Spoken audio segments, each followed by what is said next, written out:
So this video will end all your UPSC fears because इसके बाद में आपको complete clarity होगी कि whether you are preparing for UPSC in the right way or not. Because in this video I would give you UPSC checklist जो मैंने personally toppers से सीखी है एंड अप्लाई करी है, and this checklist has help me to reach till the interview stage every time, and इसको follow करके काफी सारे टॉपर्स ने अच्छी रैंक भी हासिल करी है.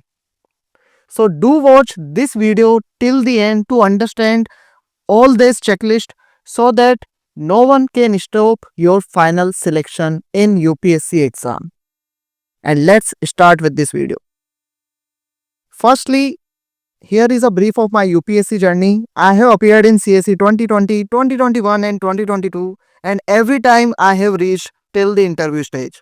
And overall, I have faced 3 boards, and here I am going to decode my journey backwards for you, telling you what works, what doesn't works, and how to easily achieve your IAS dream. And यहाँ पे मैं जितनी भी चीजें बताऊंगा, they will not be theoretical, they would be completely practical. Now, if you want full PDF of this lecture, you can download it from my Telegram channel. For exclusive resources, you can go for my website, and you can also sign up for the free IAS Ganga mock test. इन तीनों का link मैंने comment section में pin कर रखा है. Now here, देखो first चीज जो आपको देखनी है अपनी प्रिपरेशन में, whether you are using power of compounding or not. Albert Einstein ने कहा था कि compounding is the 8th wonder of the world, and ये चीज यूपीएससी में भी अप्लाई होती है. And I would be creating a detailed video on this as well, that how to use power of compounding in UPSC preparation.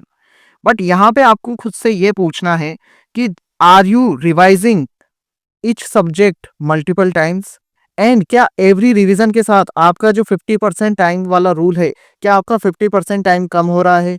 क्या पहले अगर आपको पॉलिटी पढ़ने में 20 डेज लगते थे तो क्या आप 10 डेज में वो कवर हो रहा है?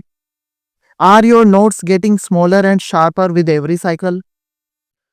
फॉर एग्जाम्पल, अगर आप पॉलिटी पढ़ रहे हो तो फर्स्ट रीडिंग में you need to read Laxmikanth, and second reading में either you can highlight Laxmikanth itself और you can create your own highlighted notes. मेरे ओपिनियन में सेकेंड रीडिंग तक आपकी लक्ष्मीकांत हाईलाइट हो जानी चाहिए based on PYQ demand. And फिर थर्ड रीडिंग के टाइम पे आपके पास में क्रिस्प कलेक्शन होना चाहिए आर्टिकल्स का which have been asked in PYQs. अगर आप इस तरीके से पढ़ रहे हो, then you are in the compounding zone, and if you are not doing that, then you are in the linear zone, जो कि आपका बर्डन कभी भी कम नहीं करेगा, and you will always feel running out of time, and you will never be able to finish your syllabus on time. तो ये लीनियर मॉडल अगर आप फॉलो कर रहे हो तो आपको छोड़ना है, कंपाउंडिंग मॉडल आपको स्टार्ट करना है. इसके बाद में are you following concept first facts later model? क्या आप ये फॉलो कर रहे हो? देखो, जब भी आप किसी भी सब्जेक्ट को पढ़ते हो तो फर्स्ट साइकिल में your focus should be on covering concepts.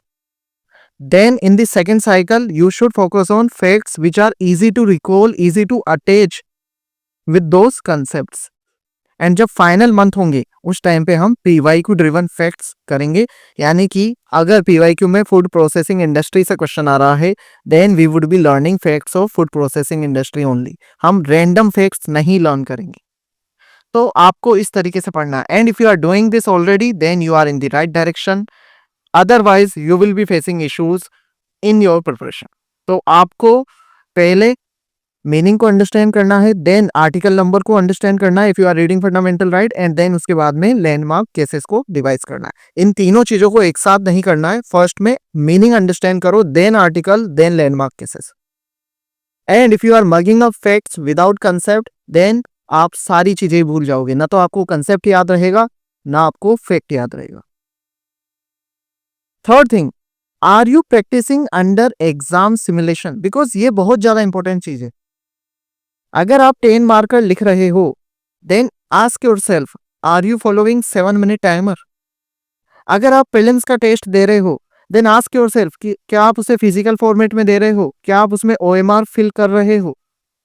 If you are not doing that, then you are not in the right direction. Okay.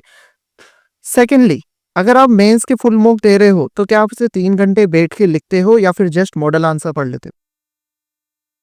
अगर आप ये सारी चीजें सही तरीके से कर रहे हो, 7 मिनट में आंसर लिख रहे हो, 3 घंटे में मॉक अच्छे से दे रहे हो, ओएमआर फिजिकल फॉर्मेट में एंड ओएमआर को भर रहे हो, then you are in the right direction. Otherwise you will become library ready, यानी कि आपकी नॉलेज तो बहुत अच्छी होगी बट आपका एग्जाम रेडीनेस अच्छा नहीं होगा and you will suffer on the exam day. Another thing, are you learning from PYQs? क्या आपने लास्ट 10 ईयर्स के पीवाईक्यूज अभी तक डिकोड किए हैं या नहीं किए हैं? क्या आपको पता है कि कौन सी चीजें यूपीएससी रिपीटेडली पूछता है और आप उन्हीं को रिवाइज कर रहे हो या फिर टेलीग्राम से पीडीएफ कलेक्ट कर रहे हो? ये आपको खुद से पूछना है। That's why and given the importance of PYQs during my mentorship session, जब मैं किसी भी सब्जेक्ट का प्लान बनाता हूं तो मैं 10 ईयर्स के एटलीस्ट फ्रॉम 2013 तक से 2025, अभी तो ये हमारे पास में 13 ईयर्स का हो चुका है, तो ये 13 ईयर्स का तो आपके पास में पीवाईक्यू का डेटा सेट क्लियर होना चाहिए। Either you prepare it by yourself और you can arrange it from anywhere and after that you should start studying that subject. Because जब आप इकोनॉमी के फॉर एग्जाम्पल पीवाईक्यू देखोगे, यू विल फाइंड कि UPSC conceptual चीजें पूछता है, inflation, fiscal deficit के बारे में। यूपीएससी डजंट आस्क कि कौन आरबीआई गवर्नर था 1984 में या अभी के कौन आरबीआई गवर्नर है। तो जब आप इस तरीके से पीवाईक्यू देखोगे तो आपको पता पड़ेगा कंसेप्ट पढ़ना है, ये नेम्स याद नहीं रखने हैं। ये पावर है पीवाईक्यू की। ओके, और अगर आपने ये पीवाईक्यू इस तरीके से पढ़ाई नहीं करी तो मेजोरिटी एस्पायरेंट के साथ जो होता है वही आपके साथ होगा। You will be preparing syllabus which UPSC never asked, जो आज तक कभी पूछा ही नहीं गया। साथ ही you need to ask yourself, are you managing your time with layers? For example, morning में ideally one should study concept heavy topics like polity, co-optional theory. In afternoon one can focus on factual memorization, schemes, reports, environment. In evening one can focus on practice zone like writing answers and solving MCQs. And night में एक quick recap before you go for sleep. तो ये एक layer wise study model होना चाहिए। तो अगर आपका डे इस तरीके से लेयर्ड नहीं है, then also you are wasting your peak brain hours, जो कि मॉर्निंग के होते हैं। तो आप अगर मॉर्निंग में पढ़ रहे हो तो कंसेप्ट हेवी टॉपिक्स को पढ़ो, उसके अकॉर्डिंग अगर आप करोगे तो आपको फायदा होगा। और नाइट में स्पेसिफिकली एक क्विक रिकेप जरूर से लो, whatever you have studied in that day.